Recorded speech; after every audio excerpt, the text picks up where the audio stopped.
Tenochtitlan's twin city, Tlatelolco, was home to a marketplace that put European bazaars to shame. Bernal Diaz, Hernan Cortez's chronicler, wrote, "We were astounded. Tens of thousands traded everything from obsidian tools to cocoa beans to slaves marched in chains. Merchants even used goose quills stuffed with gold as currency. And while Rome had gladiators, the Aztec had vendor inspections and courthouse arbitrations.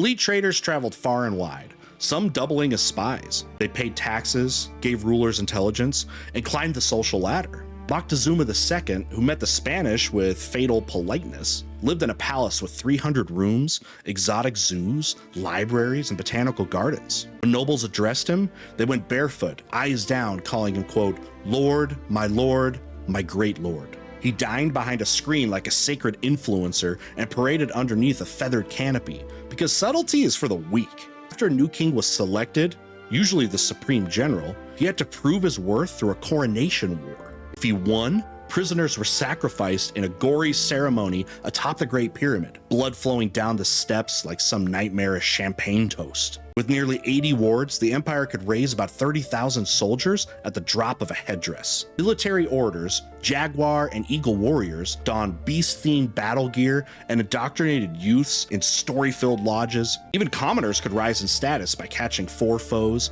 earning cotton clothes, sandals, and palace access. Campaigns began with conch shell fanfare and god banners.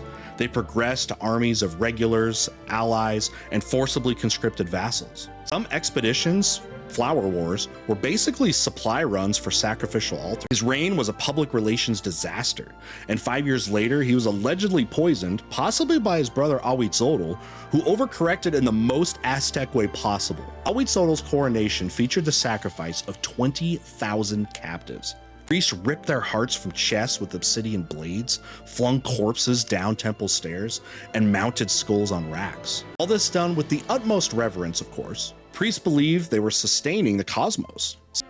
Commoners could rise, warriors could shine. But there were no Roman-style assimilation of conquered peoples, just tribute, fear, and sacrificial quotas. When Hernan Cortez arrived, local tribes practically handed him a how to topple an empire manual. In the end, the Aztec, like the Toltec before them, were devoured by the very machine they built.